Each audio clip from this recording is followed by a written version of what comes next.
All right. Hello, everyone, and happy Friday. I'm Alyssa from Scrum at Scale, LLC, and I'd like to welcome you to today's webinar with Ernesto Custodio, Certified Scrum at Scale Trainer. Before handing it off to Ernesto, I would like to cover just a few housekeeping items.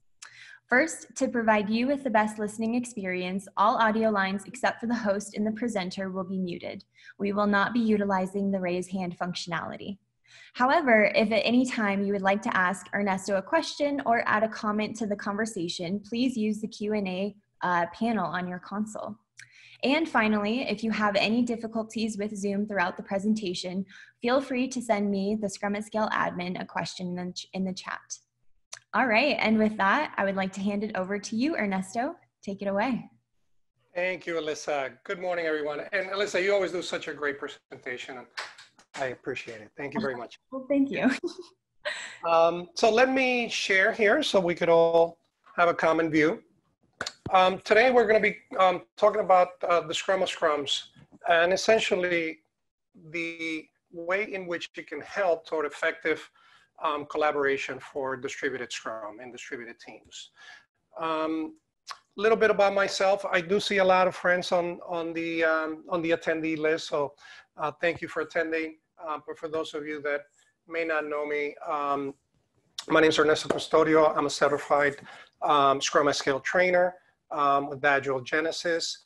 I have been in the field researching and also applying a lot of the things that we're going to see today here in the area of distributed Scrum and distributed team collaboration. So feel free to ask questions as we go.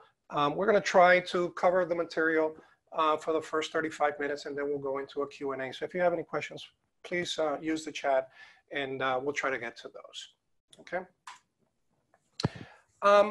During the registration, we asked some folks some of the top challenges that they were facing when it came to distributed Agile and what they were seeing in this COVID-19 environment that we've all been forced to work from home and have been thrusted into a distributed Agile at 100% level. That's unprecedented. That is new by the amount of individuals that have been now forced to work remotely.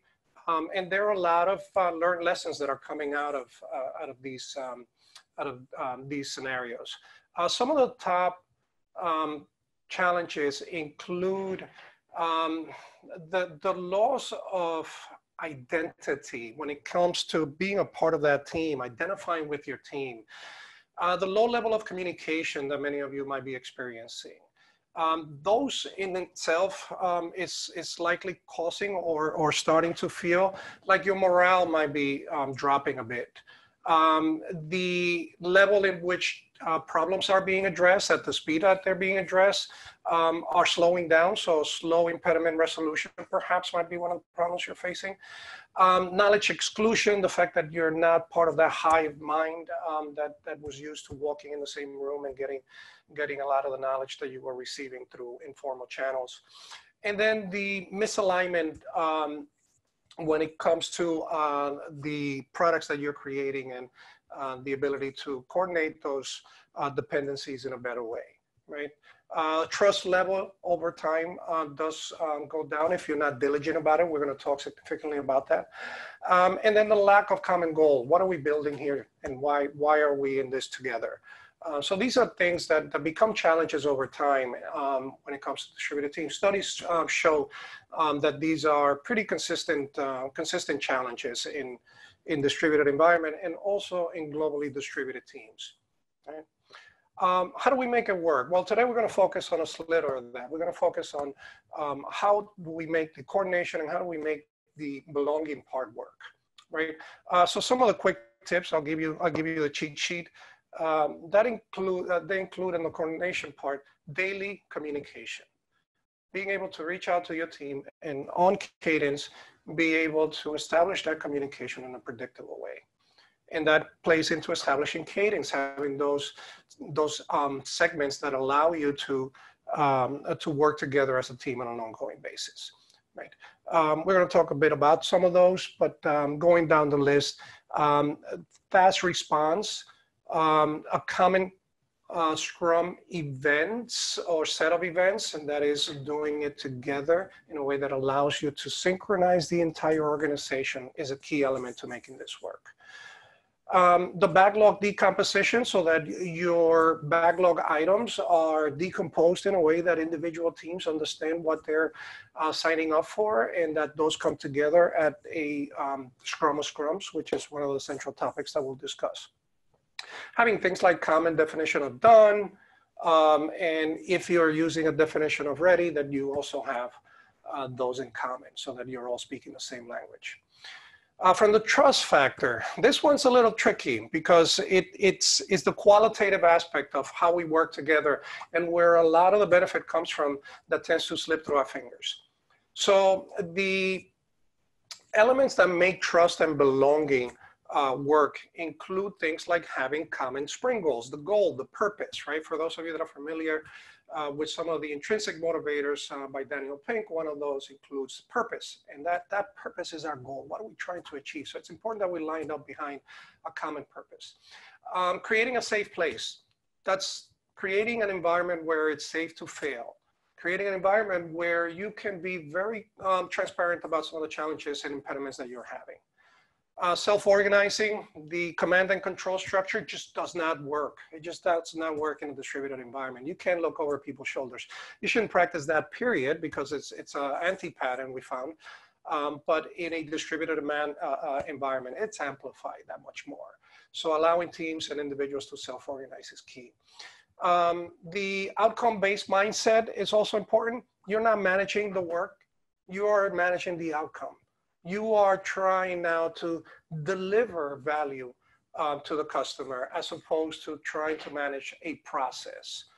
Allowing for social time, one of the biggest challenges is how do we create this social environment that we used to have, the water cooler conversations, right? And I added this one, which you'll notice is a little more specific than the others, and that's video on, because video is a tool, right? But it's such a valuable thing to do that it's important that we call it out. Okay? And our next slide speaks specifically to that, right? The use of video. Now you've heard this. We've been at this now for about a month and a half when it comes to the current crisis and all of us being forced to telecommute. But turning your video on, as simple as that, has significant impact in the level of authenticity that you would be able to communicate and genuinely project to your teammates, the ability to focus on the task at hand. The learning itself of the technology is a factor, so you have to be cognizant of that, but know that your effectiveness is going to increase dramatically. So what you're seeing is an actual study that was done over a period of time, and the more interactions the team had using videos, the more the focus increased. The more the authenticity increased, and the level of stress reduced over a period of time. And look at the effectiveness and how high that went, right? These were the ones that made it to the top of the list. But if you look at the other items in this study, you will see that the communication richness went through the roof, right? Just the fact that you were able to see someone on the other side increased the richness of the communication because of our body language and our expressions coming through. The perception and understanding of what was being presented was significantly higher. And here's the key one, the trust increase. Trust over time increased significantly, more than triple when it came to, almost more than triple, when it came to the fact that individuals were using video. So you've heard it plenty. This is not new. Ernesto's not introducing the concept of, hey, turn on your video. But here's the proof, as they say, that shows that, hey, this is a quantitative measure that you can benefit from immediately when working distributed. Okay. The good news about the challenges is that a lot of them could be mitigated by the Scrum of Scrums. So the Scrum of Scrums is not an event, and that might come as a surprise to many of you, because over time it's been used as a way for the teams to simply get together every now and then and have a meeting. But it's so much more than that. So when you got the description to this webinar, it included the wording that said, hey, there is a significant value in Scrum of Scrums that may be underutilized by some of you today. So we want to highlight some of the benefits that come from running an effective Scrum of Scrum, not as an event, but as a network of teams. It allows you to essentially create a release team, a team that is responsible for delivering a product increment at an aggregate level of teams, not of individual teams, right? The Scrum of Scrum, as a team, as a network of team that it is, operates as the Scrum team would. It means it has a Scrum Master and it has a product owner along with the additional developers. So you would have a Scrum Master, and you would have a Chief Product Owner. You can call those whatever you want. We use those terms just so that we allow it to scale as many as we would need for those. And the neat thing about it is that if you have a chief product owner, you have a C3PO, right? Haha, that's my joke for the day. So it allows the teams to focus on the fast reaction, or even being proactive about removing impediments and aligning dependencies. And allows you to also create a common language that is used throughout your organization. So you have common definitions of done, maybe common definitions of ready if you're using those. And also it creates that cadence of the different events that are synchronized. So ensuring that the teams are springing together.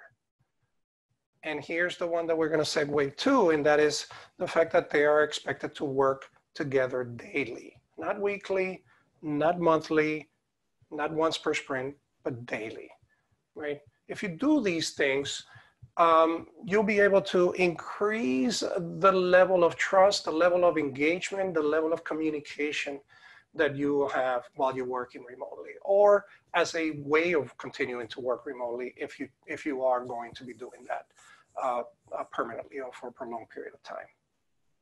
Okay. I want to quick stop here and check with Alyssa. How are we doing on questions? Alyssa, should I pause for a second? Do we have any questions that we should be addressing now? We actually, the only questions that I'm seeing, and this is pretty typical right when we start, is just people wondering if the presentation will be made available via video, if the slides will be available, and the answer to that is absolutely. We will send a email out to all registrants with a link to the YouTube video, and then also Ernesto will share his slides and we'll get those guys up on the Scrum at Scale website. But right as I was saying that, we did have a couple of questions come through. So I'll leave it up to you. Do you want to answer a few and then keep going, or?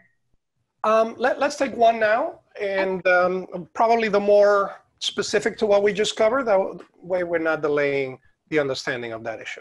Okay, perfect.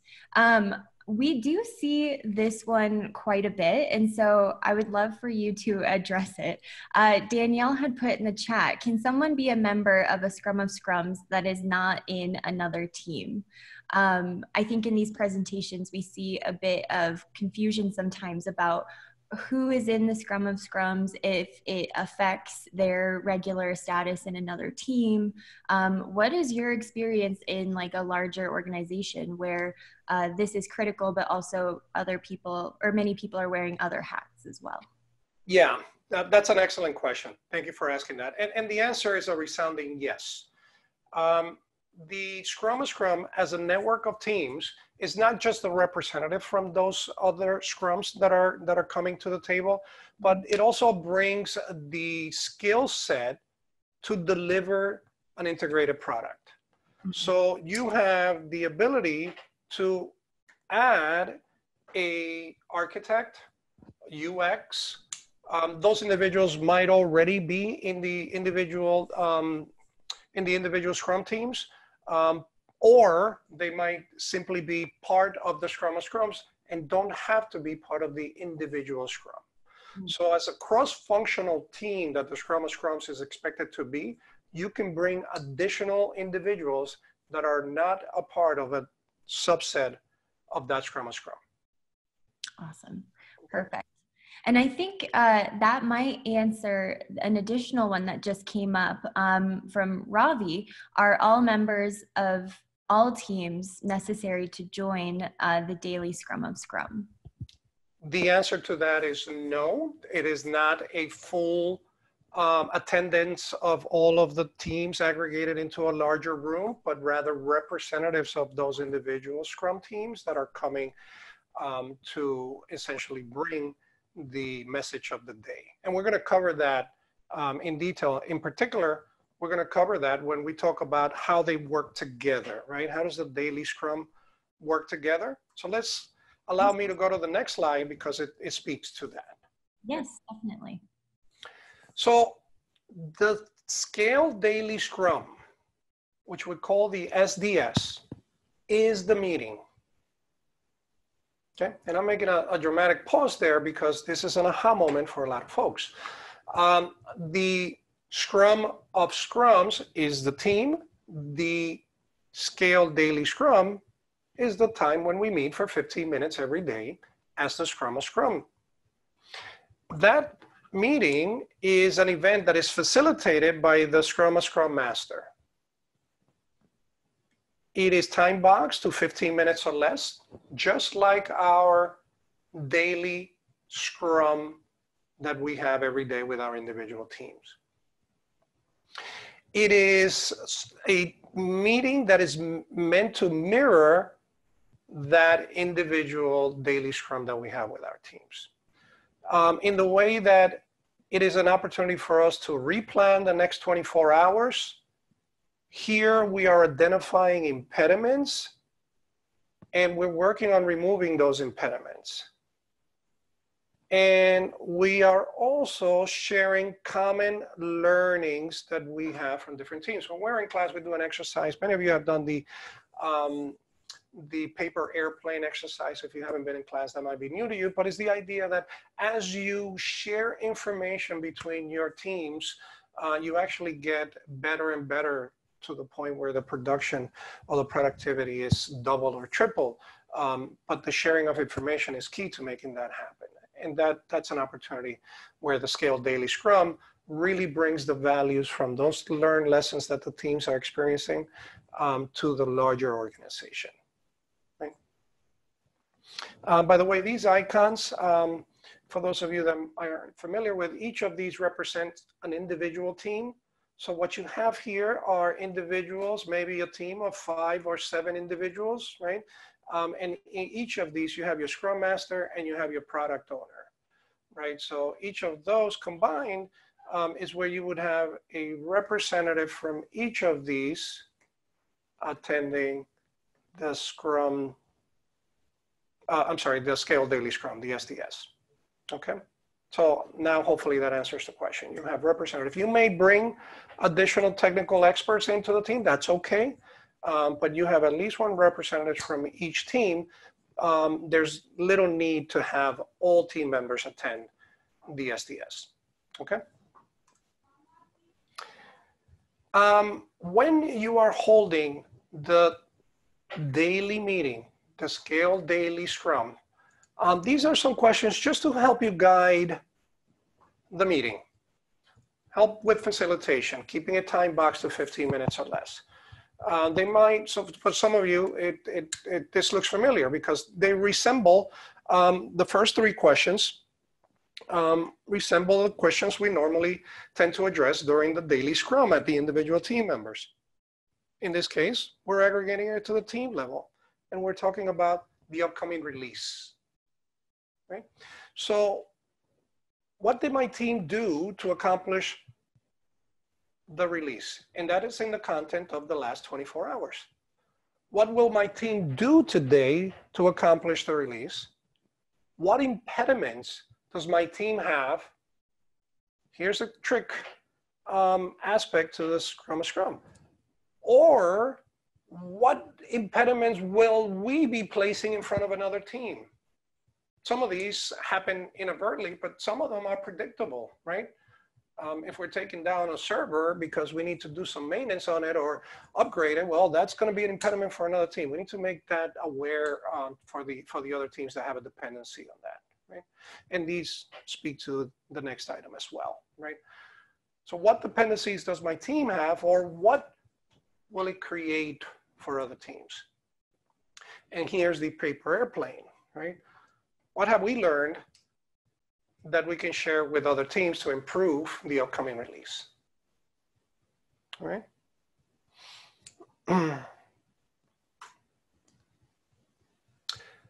The Scrum of Scrum Master. This is a Scrum Master on steroids, right? It is the Scrum of Scrum Master that assists with removing impediments by making sure that those impediments are visible and that they are addressed. It is the person that is responsible for improving the effectiveness or how the Scrum of Scrum works well together. Just like the Scrum Master works on the team level to improve the team's performance, the Scrum of Scrum Master works at the Scrum of Scrum level to do the same. They standardize knowledge by allowing that knowledge to spread, those learned lessons by synthesizing that and making those available, and continuing to work on improving the SOS and for the other teams to benefit. And they resolve and address and identify dependencies. This individual, I added this because we do get this question a lot. Can it be a Scrum Master from another team? Yes, it could, of course. I find that organizations that are very aggressive about impediment removals and making the teams productive tend to have a dedicated Scrum of Scrum Master because it adds value to making teams move together. Think of the idea that each of these is a team of 5 to 7 members, and if you can make teams of teams work effectively, how much value are you adding to productivity? So it makes economical sense that you wouldn't be a penny smart and a dollar fool, but that you would have a dedicated individual to make that happen as much as possible, right?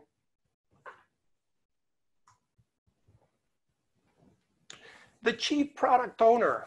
So in Scrum at Scale, we have a what and how, and we have the organization that is chartered with the what, that is the product owner organization that is setting the priorities, that is ensuring that the backlog is representing the needs of the stakeholders, and that there's a clear vision that we're all aligning behind, that there is a single product backlog that is prioritized that we're all working from, and that there is a plan toward that release, right? That release that we're trying to accomplish at least once per sprint. And it also is an individual that helps remove impediments. Some of those impediments might be product backlog related or customer facing related, and we need to address those. So the chief product owner gets involved in helping to remove impediments when necessary as well. Okay. The Scrum of Scrum can scale linearly as much as we need it to. So here is the scenario we've been presenting. A Scrum of Scrum that has 5 teams, each of these having 5 to 7 members. Let's zero in on 5, right? So each of these has 5 team members, and that being developers, right? You could have an additional 2 in there. That might be the product owner and the Scrum Master. In this case, it's an SOS, so it'll be the chief product owner and the Scrum of Scrum Master at this level here. You could take that team and you can add another team and create another construct that is the Scrum of Scrum of Scrums. So in this case, you would have 10 teams coordinating the product delivery. And this can go on and on. Case study by SAB Aeronautics shows how they were able to synchronize as many as 2,500 people in an hour and 25 minutes. That's pretty impressive. That's significant. And the way they did it was by taking the individual teams and having them meet at 7:30 a.m. for their daily scrum. Representatives from those teams then met immediately after at 7:15 to have their Scrum of Scrums. And that pattern continued until it reached the executive level, which at that point, the teams were dealing with the aggregate, what we did yesterday to accomplish the release, what are we going to do today? And more importantly, or not more importantly, I should say, but a key element, are there any impediments that are standing in the way of us achieving this? Think of an organization of 2,500 people synchronizing in an hour and 25 minutes. That's pretty useful, I would think, to many of you. And it allows you to do this in a distributed environment. So when you're involved in this activity on a daily basis, I have a particular case study where we implemented Scrum of Scrums in a globally distributed environment. And that included multiple countries, multiple time zones. And we saw a dramatic increase in our velocity, a dramatic increase. We saw our lead time, meaning our time to market, significantly reduced. This was a Fortune 500 companies employing 70,000 employees at the time. We saw an increase in collaboration, and the teams were able to focus on the priorities. The level of engagement increased significantly. We were able to do this on an ongoing basis over years, and delivering value, delivering actual items that were relevant to what the business needed. And it goes without saying that by increasing our velocity, we significantly increase our productivity because we also improved our quality. Okay. Any questions so far?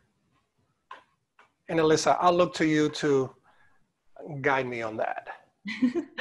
We actually do have a ton of questions, which is awesome. Everyone seems to be incredibly engaged.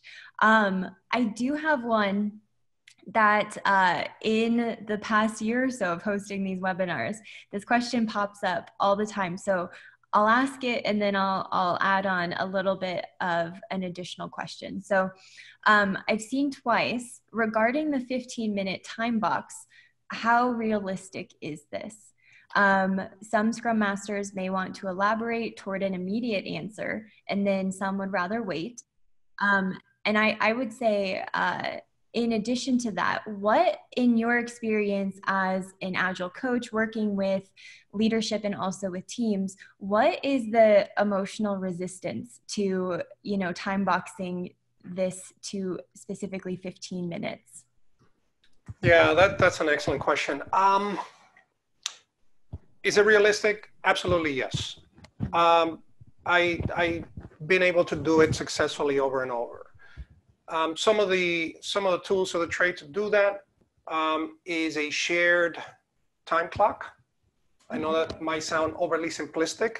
I time box every activity that we have during our events. I keep a actual clock, the one that comes with Windows 10 for those of you that use Windows. It's very effective, and every time we're going to have a discussion, I share my desktop and put that up. So the clock is counting down and we're aware of what our time box is.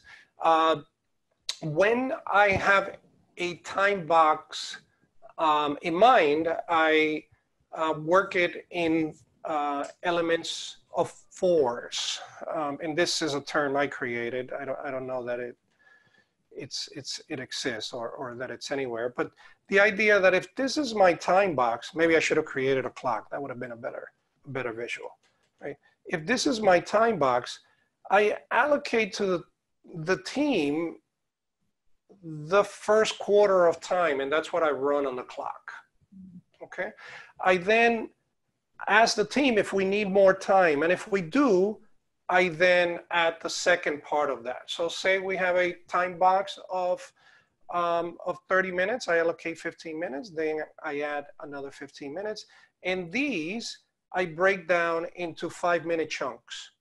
That way the time boxes are getting smaller and smaller. Maybe I'll do 10 minutes here, depending again on how much. And I go down until we run the clock out. And that allows me to stay within the originally intended time. That's not in particular to the daily. This is a technique that you might find useful. For the daily, the key is to cover the 3 questions. The way I run it is I cover the 3 questions for everyone to answer. Any items that require discussions, we put it in the parking lot.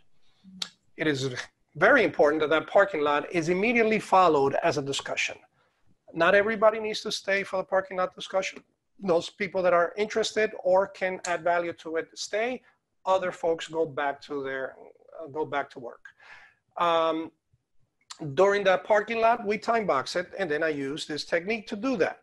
So by ensuring the team that you're going to have a parking lot discussion and that has been documented, now it's all about the 3 questions and nothing else, and those that aren't particularly involved in that don't have to consume their time. Right?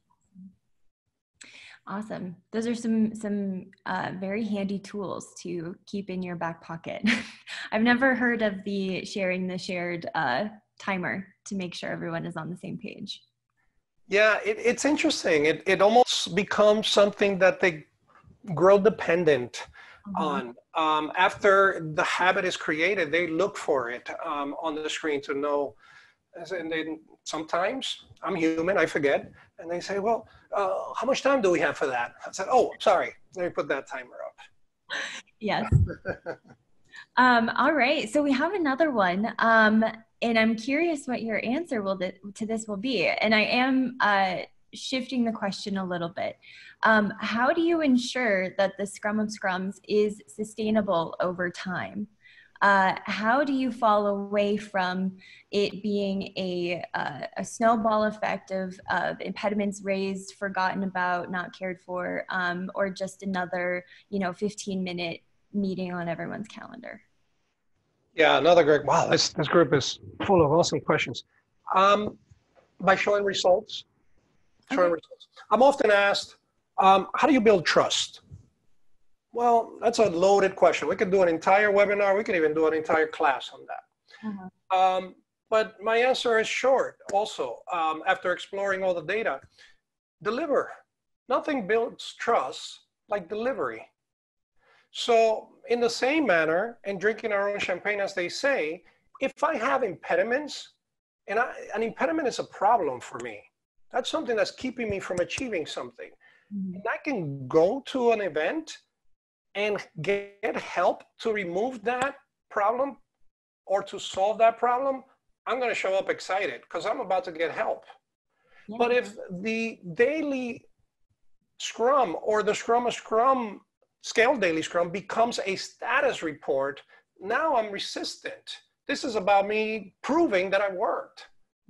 But if we make it about the outcome, about achieving the outcome, about you helping me solve my problem, hey, I might even show up early. Okay. Awesome. That's an amazing answer. I really like that. All right. I am curious, and I don't know if you had touched on this in the diagram, so I apologize if this is a repeat, but could you clearly kind of spell out who is a part of the Scrum of Scrums and who is not?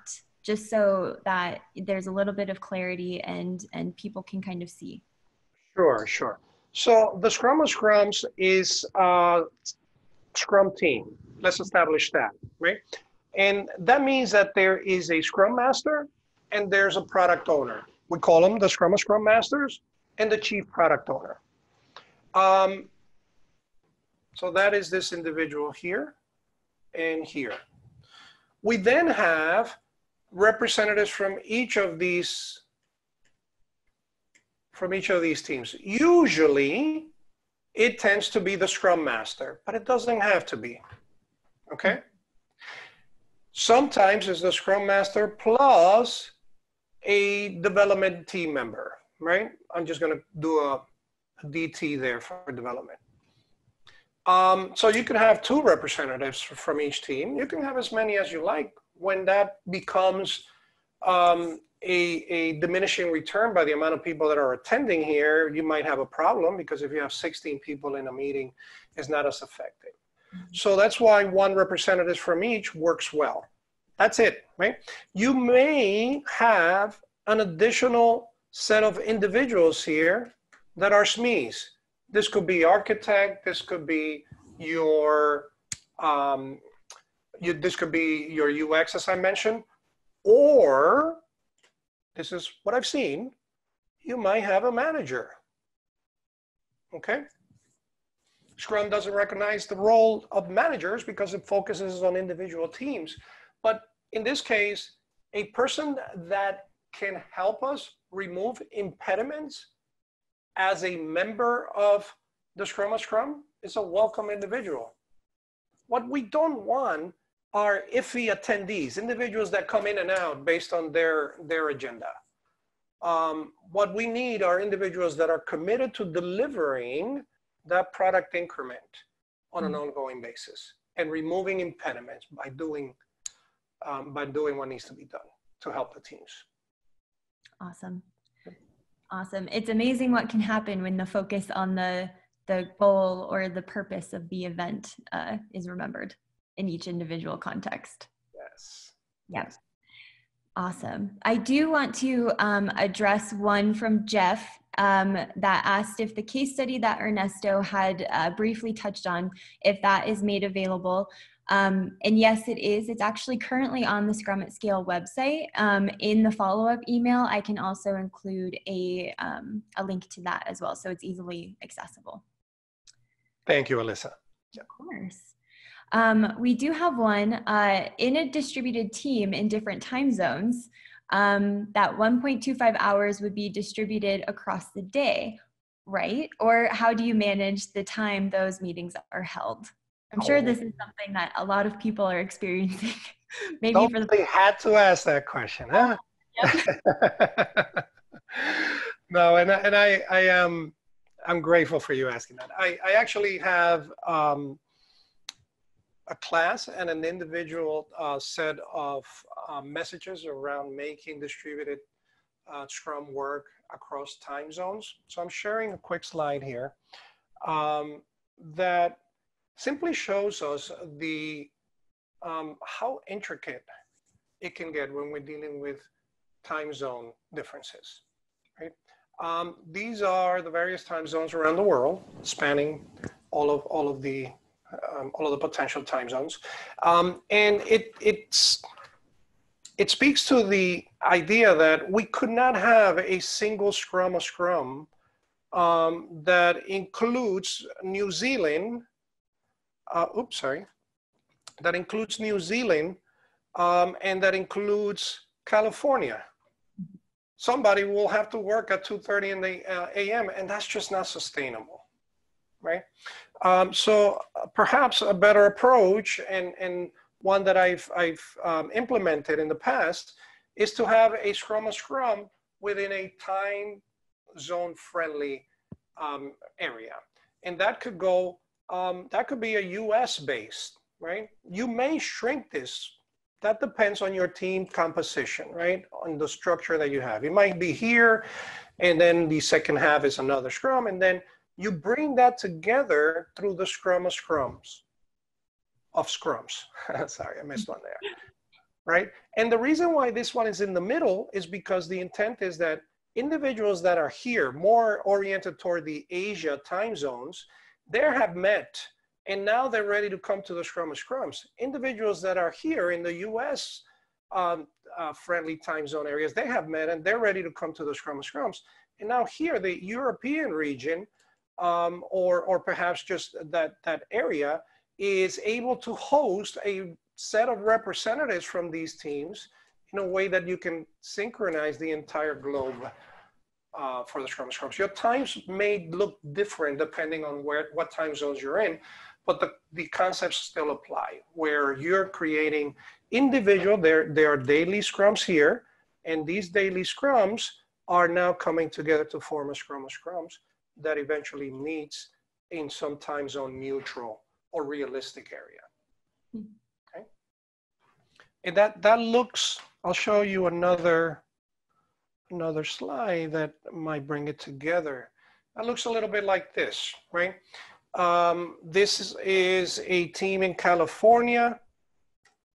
This is a team in California that is working on product 1. This is a team in North Carolina that is working on product 2. Presumably you have other teams here, and they're coming together into a Scrum of Scrum that is US friendly.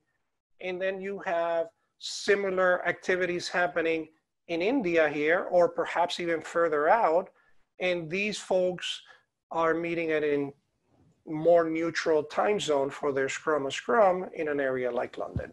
And by area, I mean that's the time zone we're observing, and we have representatives if we happen to have presence there. Awesome. Okay. And I reserved or held that back in case someone was interested in that material, because there's a lot of information in there. So I apologize if that's a little overwhelming. It wasn't in the scope of this particular webinar, but I wanted to make sure that you benefited from it. Okay. Awesome. Thank you. All right. Well, in respect to the time box, it does look like we are at 11:45 or at the 45 mark.